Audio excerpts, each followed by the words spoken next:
Hello, my name is Ralph Lalama, and I'm the saxophone adjunct professor, saxophone teacher, ensemble teacher here at NYU. And I work here a few days a week, and also I'm a professional musician, been in New York City for about 30 years now. And I'm originally from Aliquippa, Pennsylvania, near Pittsburgh. I started playing the clarinet when I was 9 years old, given to me by my grandfather, Nofri Lalama, who was a clarinet player, alto player. And I started lessons, and really started liking the sound of music as a whole. The construction struck my ear, even in a simple melody. When you're even a child, I used to hear like where it would go to a bridge of a song, and I didn't know what it was called at the time. Okay, and so then I just started liking music, along with sports. I really like sports. And to make a long story short, I went to start playing the tenor. My father gave me a saxophone when I was 14, put it under the Christmas tree. And I remember, since I played the clarinet, I took the tenor out, that day, Christmas Day, and I started playing a couple little songs, and I really liked that sound. Then I started playing in like rock groups around that time, which consist of music by like James Brown and the Temptations and stuff. And I was improvising on, if anybody remembers any James Brown records, you remember part one was James Brown, Papa Got No Brand New Bag, and then it went into part two with Maceo. And that was me. So I kind of got stuck with Maceo in the sound of that, But I learned a lot from his beat, actually. Okay, I'll make it long. So then I went through high school, all that stuff, and then I went to college, Youngstown State University, Youngstown, Ohio. And I was a clarinet major because they didn't have jazz majors at the time, in 1969. And make a long story short, then I met this man, Tony Leonardi, who ended up heading the jazz department at YSU, but not at that time. He was just a bass student. But he had experience playing with Woody Herman, so he brought a bunch of charts, and he started a big band within the school, and the big band became very popular, that the school made it a course, because we would have a concert and they would make more money than the wind ensemble at the concert. So, so economically it was a good idea, and then aesthetically it was a good idea. So then that area started getting into jazz, So to make a long story short, I became a star at Youngstown playing the tenor, and then the last semester of my tenure at YSU, right, the semester I graduated to get a bachelor's degree in music education, BME, I met Thad Jones, who he was a guest with the band, and he heard me play, and he kind of liked me. And basically, make a long story short, again, he said, if you want to continue this music, and get better at it, and make a living at it, come to New York. So I took his advice. I graduated in 1975, June of 1975. I was in New York, September 7th. 1975. Okay, and then Thad was such a beautiful guy that about 3 weeks later, my first gig in New York was not with the big band, but was with him, Mel Lewis, Thad Jones, Mel Lewis, George Mraz, Walter Norris, and myself, little Ralphie Lalama, playing saxophone. Okay, so that was a lesson. Okay, and then then I continued in New York, blah blah blah, my first big job, other than subbing with Thad and Mel in the big band, not just a small group, but the big band, I started playing with Woody Herman.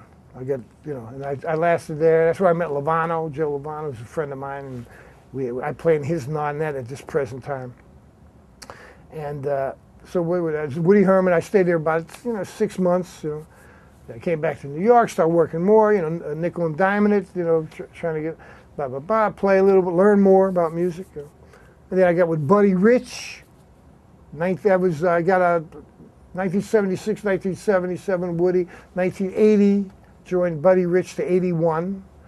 And then after that, I started subbing with, now it was the Mel Lewis Jazz Orchestra.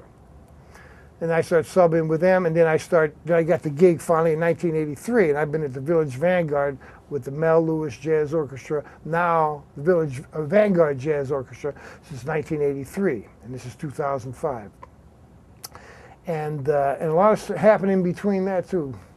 I got hooked up with Crisscross Records, made about 5 records as a leader, and and a lot of sideman records. Like I said, I played with the Vanguard Jazz Orchestra, the Carnegie Hall Jazz Band, the Joe Lovano Nonette, a bunch of small groups, in New York you freelance, so you work with a lot of different people.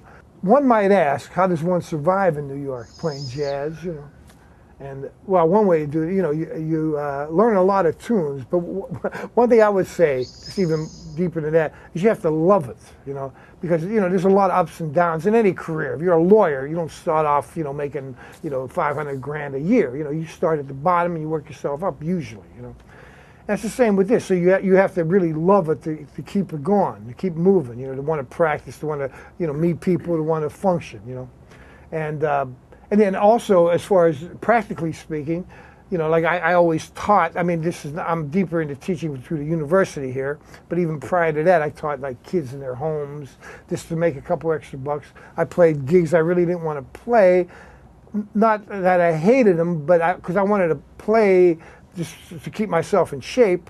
But you do that just to make some money, to stay, to support your jazz habit, so to speak. And then through the longevity of that, you'll meet people along the way that will help you in the business. Like I said, I met John Faddis, Lovano and I have been friends for years.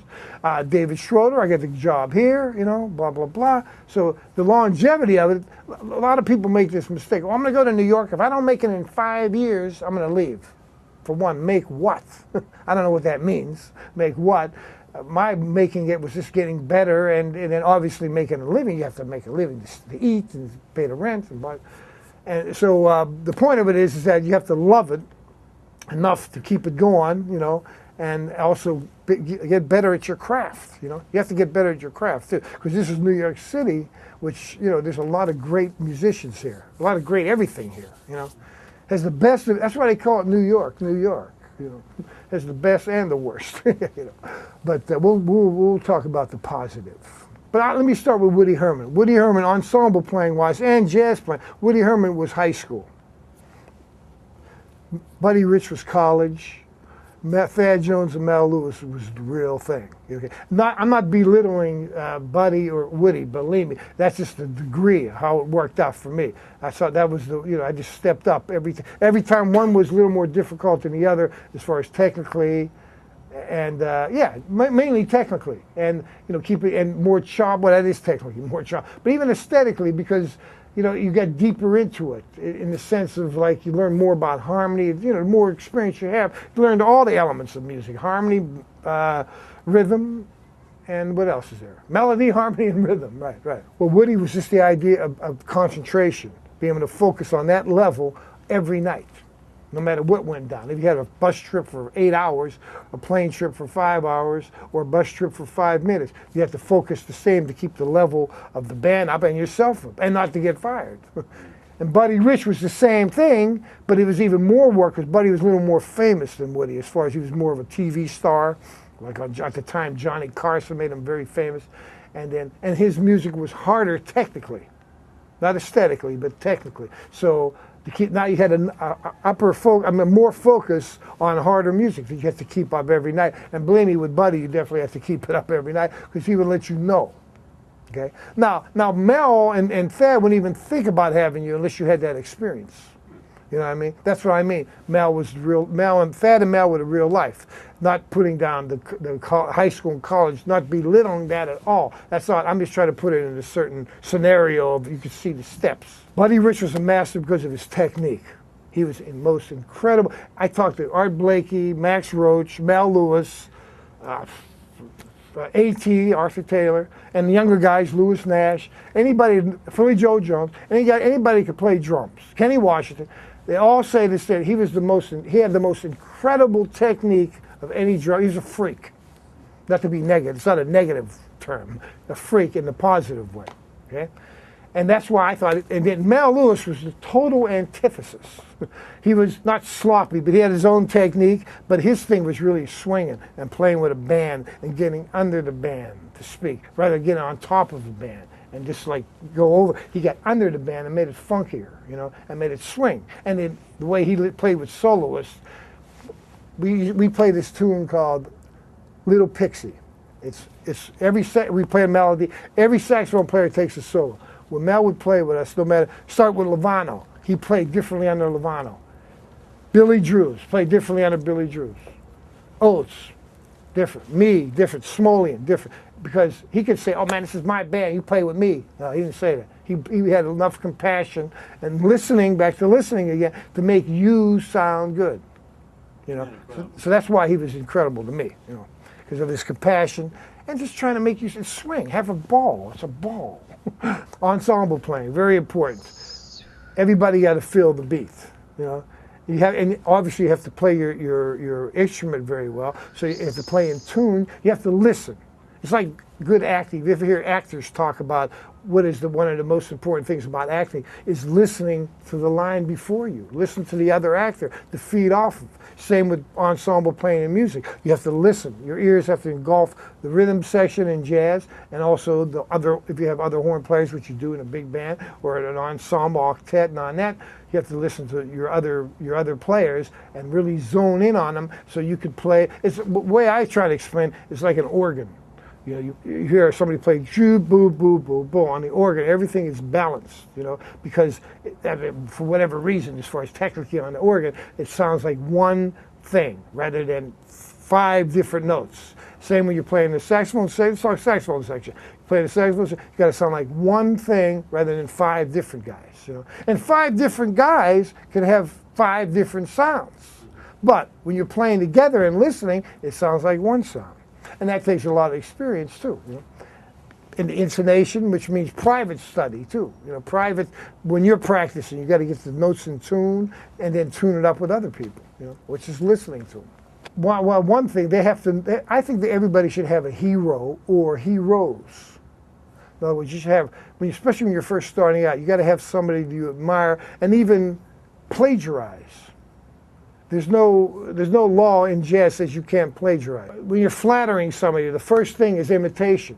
That's the truest form of flattery, is imitation. And even art, you imitate, then you get a little more creative. You start understanding what you imitate. Then you have the right to be free with it.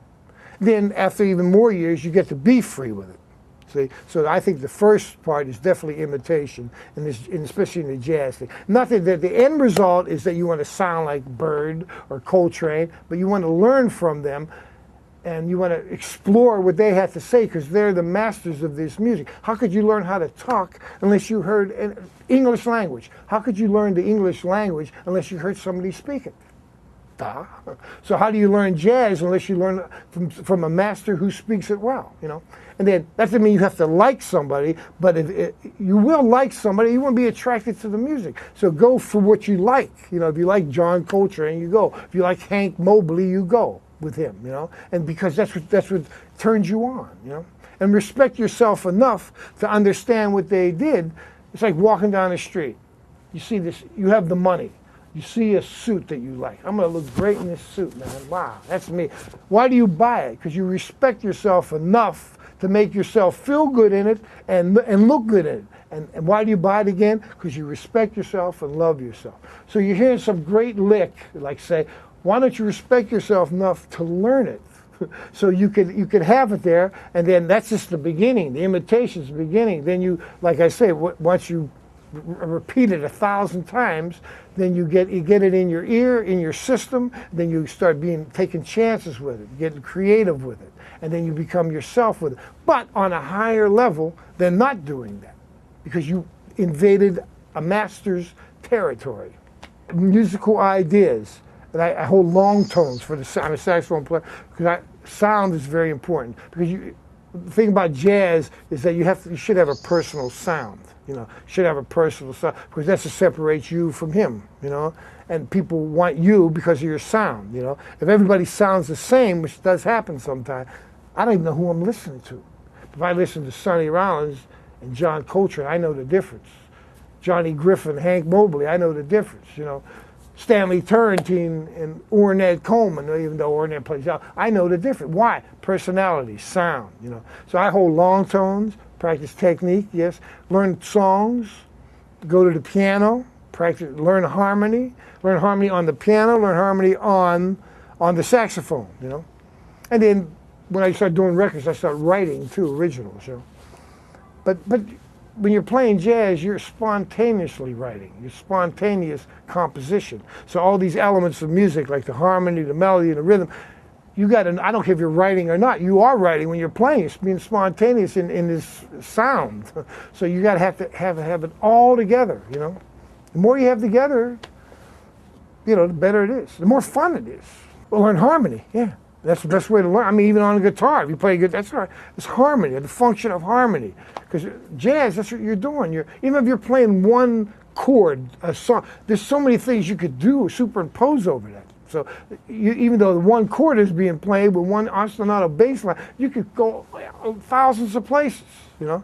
And then you're playing standards and bebop tunes, or tunes with a lot of chords. You got to know that. That's why I teach a lot of chords at first, because when you know a lot of chords, then you're going to be more interesting on one chord. That's what I think. You know, a lot of people don't think it that way, but I do. You know, be a lot more interesting on one chord when you know a lot of chords. Rhythm. Some of the rhythm is. I think a lot of kids pass up the rhythm. They don't practice in time. I don't mean strict ta in time, but I mean their phrases. In other words, when you play music, any art, I don't care if it's abstract, you know, or music dissonant or consonant, it's still got to be clear. So when guys play out of rhythm, it's not very clear. You know what I mean? So to me, they're not really making music. And it can be hard clear, easy clear, soft clear, loud clear, complicated clear, very simple clear. You know, it's just clarity. And just to be more specific, practicing rhythm. Don't just go da da da da da da da. Go da da da da da da da da da. It's much clearer. Da da da da da. That's one of the biggest for, I think, rhythm. It takes a lot of love. It takes a lot of discipline. It takes a love for the art, love for yourself, a lot of discipline, and I would move. I mean, jazz-wise, anyway. All right, New York City is the place. You know, I've been here 30 years, like I said earlier. I've been all over. One thing about jazz, another thing about jazz. You talk about money and stuff. I've been all over the world for free. I made money all over the world. I remember one time going home on a plane. I was coming from Rome, sitting with these elderly Italian people, and they were telling me, "Oh yeah, I just spent my whole savings account that I saved for 25 years to come to Rome to see my family, to see, you know, Italy, see my home country." And I felt so guilty. I've been to Rome 90,000 times, getting paid for it. I felt so bad. And these people were wonderful. They weren't complaining. They were just saying, yeah, I had my life's, you know, not savings, but I saved for my life for this trip. And I do this every day almost. Not every day, but you know, I do it a lot, and I get paid for it to see the world. So that's another thing about, you know, it's not bad, you know, to do all that. You know, I saw the world. I ate all the different kind of food. I know people all over the world. It's, you know, international, you know. Then plus I know the people on 15th Street too, you know, same thing. Well, yeah, love, discipline, practice, and money helps, especially in this town. Try to, you know, if you're coming from out of town to this town, I would try to have some money, you know, saved up with this in mind. You don't want to come here with $300 and then tomorrow you don't have any money. You know, I mean, you got to be smart too. You know, you got to, you know, and then you might even have to do other jobs, but always have time for your art. You know, don't just say, "Oh, I'm going to work, you know, 60 hours being a, you know, a computer guy." You know, you're not going to feel like going home and getting into your art. You know, a lot of people make that mistake. You make the money, you know, and you know, whatever it is, and then try to make money playing gigs too. You know, like I said earlier, I didn't always play the gigs that I loved at first. You know, I just kept, you know, wanted to, you know, support my jazz habit. You know, so you know, you got to be smart with it. You know, you can't, you know, just say, "Oh yeah, I'm going to go there, everything's going to be wonderful." No, it's not. Not. People say plan it, yeah, but if you have the attitude of just that you want to make some money, you love this stuff, and this is what you want to do, you go for it. You go for it. Don't be afraid to go for it, man. Believe me. You know, man, when I grew up in West Aliquippa, Pennsylvania, near the railroad tracks, I had no idea I was going to be right here in front of this camera right now. At NYU, playing in the greatest bands and having 5 records out. Believe me. I didn't have any idea. I thought I was going to be a high school band director or football coach.